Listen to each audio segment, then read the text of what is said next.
Assalamualaikum warahmatullahi wabarakatuh.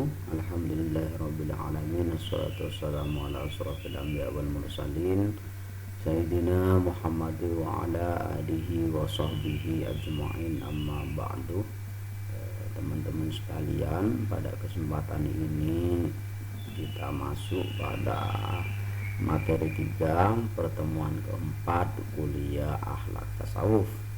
Dan tema kita hari ini adalah kriteria baik dan buruk menurut Islam. Jadi setelah minggu lalu kita belajar tentang pengertian dari etika, sekarang kita masuk pada apa yang disebut baik, apa yang disebut dengan buruk, apa ukuran baik dan buruk itu menurut Islam. Secara bahasa, baik itu merupakan terjemahan dari khair di dalam bahasa Arab. Kalau di dalam bahasa Inggris, baik itu good.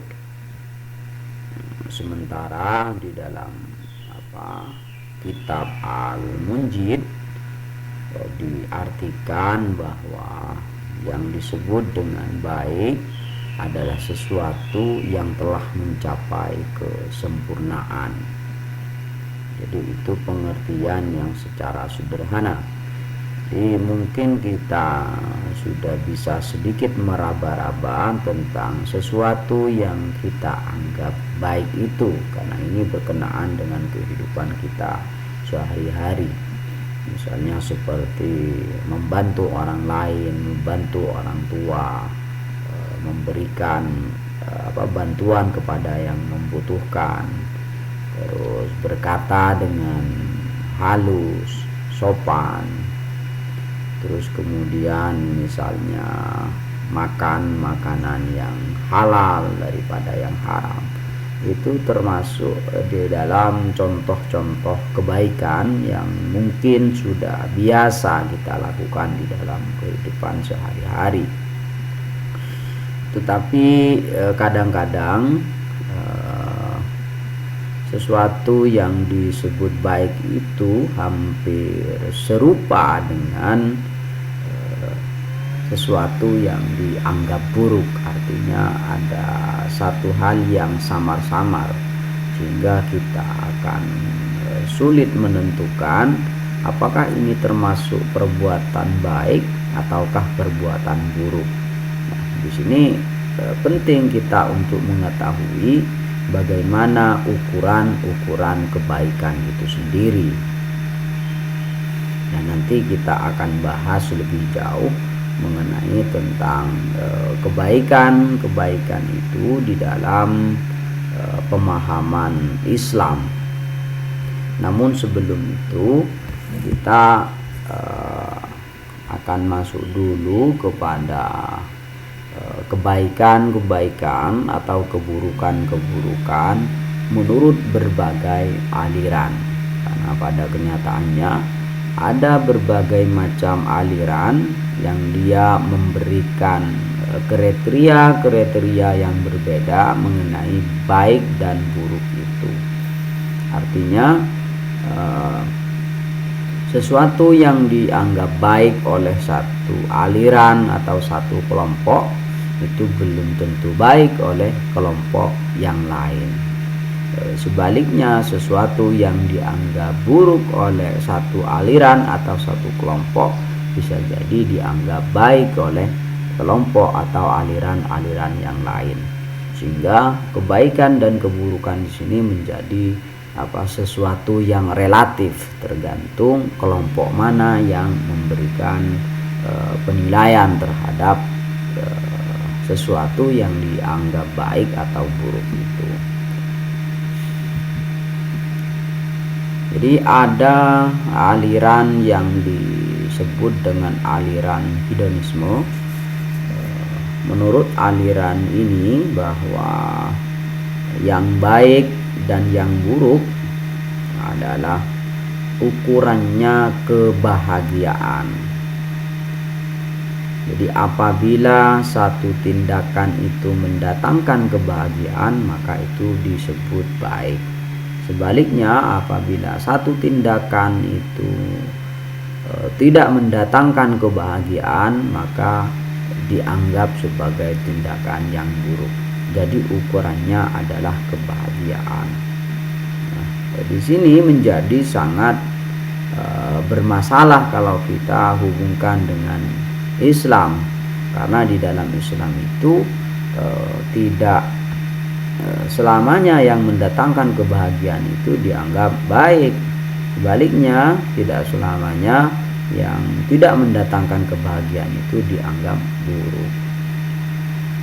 Misalnya seperti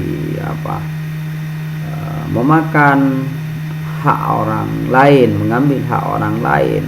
Bagi orang yang mengambil, tentu saja dia akan bahagia karena dia mendapatkan sesuatu. Tetapi di dalam Islam itu tidak boleh, tidak diperkenankan, dan tidak bisa dikatakan sebagai sesuatu yang baik. Sebaliknya, ia sesuatu yang buruk, karena mengambil hak orang lain, mengambil kepunyaan orang lain itu dilarang di dalam Islam. Tetapi aliran hedonisme ini menganggap bahwa ukuran kebaikan itu kebahagiaan, sehingga segala sesuatu yang mendatangkan kebahagiaan maka itu baik. Nah, aliran hedonisme ini salah satu tokohnya adalah Epikurus. Tetapi Epikurus ini lebih menekankan bahwa kebahagiaan yang dimaksud sebagai ukuran kebaikan adalah sesuatu yang mendatangkan kebahagiaan terhadap akal, sesuatu yang mendatangkan kebahagiaan terhadap rohani.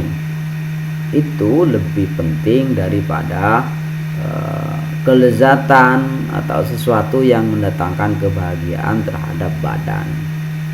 Jadi yang namanya kebahagiaan itu ada yang membahagiakan akal kita, ada yang membahagiakan rohani kita, dan ada yang membahagiakan badan kita. Nah, menurut aliran ini, khususnya pendapatnya Epikurus, bahwa kebahagiaan akal dan rohani itu lebih penting daripada kebahagiaan badan. Kenapa? Karena kebahagiaan badan itu hanya bisa dinikmati ketika badan itu sedang merasakannya. Ketika badan tidak merasakannya, maka kebahagiaan itu akan hilang. Jadi sifatnya hanya sementara. Sedangkan kelezatan akal, kebahagiaan akal atau rohani itu tidak demikian, bisa bertahan lebih lama. Selain itu, akal itu bisa menjangkau atau mengira-ngira sesuatu yang akan mendatangkan kebahagiaan atau tidak. Ini menurut aliran ini. Tetapi yang jelas bahwa aliran ini memandang ukuran dari kebaikan itu adalah mendatangkan kebahagiaan. Terus ada aliran sosialisme.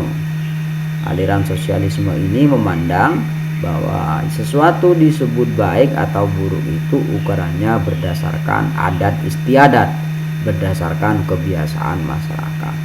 Jadi kalau menurut masyarakat itu baik, maka baiklah perbuatan itu. Apabila menurut masyarakat buruk, maka buruklah perbuatan itu. Jadi di sini kebaikan menjadi sangat relatif juga.